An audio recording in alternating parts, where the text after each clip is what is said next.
Bonjour à toutes et à tous, amis vapoteurs, amis de la vape, j'espère que vous allez bien, très bien car c'est Nasvape pour une nouvelle vidéo et là je voulais faire un coup de gueule contre les polycarbonates. Après des recherches sur les polycarbonates, les PC, je me suis rendu compte que les polycarbonates contiennent du bisphénol A.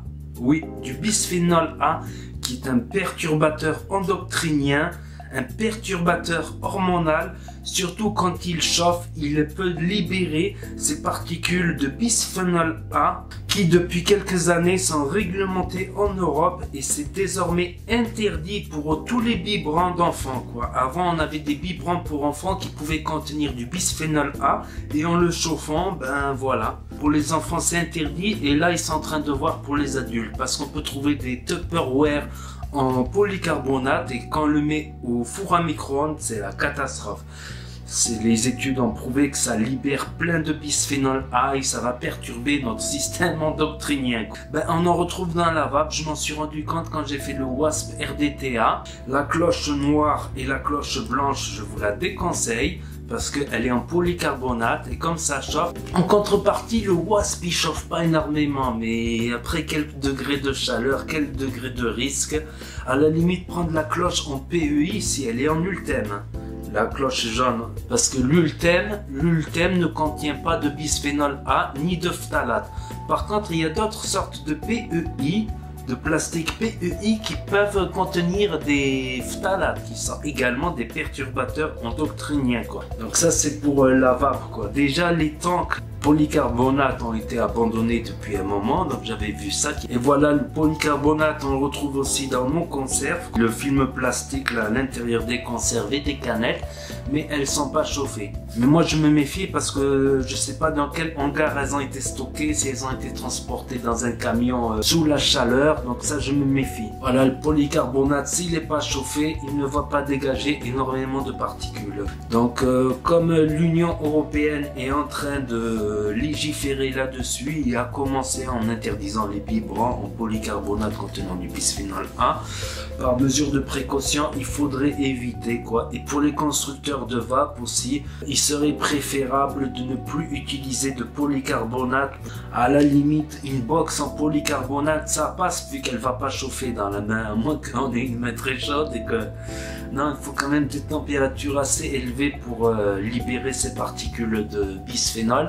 Il y a aussi le parabène qui se retrouve dans certains shampoings.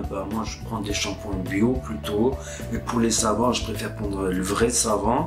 Voilà, c'est juste pour vous prévenir d'éviter le polycarbonate. C'est pas très sain pour la santé. C'est pas non plus un danger mortel, C'est pas non plus un danger mortel.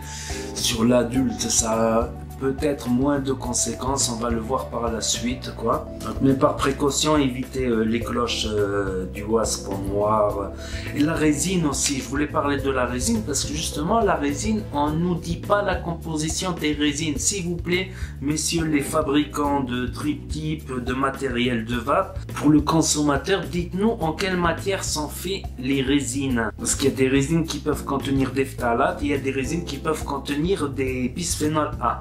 D'après mes recherches, il n'y a que le PEI Ultème qui n'en contiendrait pas. Donc moi, ce que je vais faire, c'est que j'ai commandé des drip tips en verre, des drip tips en acier, en attendant qu'on puisse avoir une traçabilité sur les résines qu'on emploie dans certains drip tips. Le drip tip encore ça va, ça chauffe pas énormément, mais quand même j'aimerais bien qu'on soit informé de la composition exacte des drip tips en résine Si messieurs les fabricants vous m'écoutez, ça serait bien que la vape aille dans un chemin sain. Pour les vapoteurs qui se mettent à la vape, c'est justement pour un critère de santé, parfois économique, mais surtout la santé.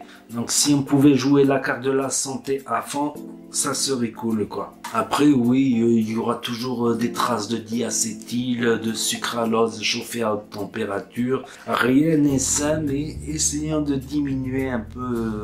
Voilà mon coup de gueule parce que j'en ai parlé avec mes abonnés là dans la revue, dans l'espace commentaire de la revue du WASP RDTA. Je m'en étais pas rendu compte C'est après en parlant avec mes abonnés que j'ai vu que c'était en PC. Polycarbonate, bisphénol A. Donc voilà. Si vous avez aimé mon coup de gueule, n'hésitez pas à mettre un pouce bleu, vous serez en meilleure santé, c'est garanti. Un pouce bleu, la santé va remonter. N'hésitez pas à vous abonner si vous voulez suivre mes prochaines vidéos, à commenter, à cliquer sur la petite cloche. Et je vous dis à très bientôt les amis les potos pour de nouvelles vidéos, revues et tutos. C'était Naswap pour vous servir et pour vous informer. Et n'oubliez pas que si le courant passe, ben ça va peu bien.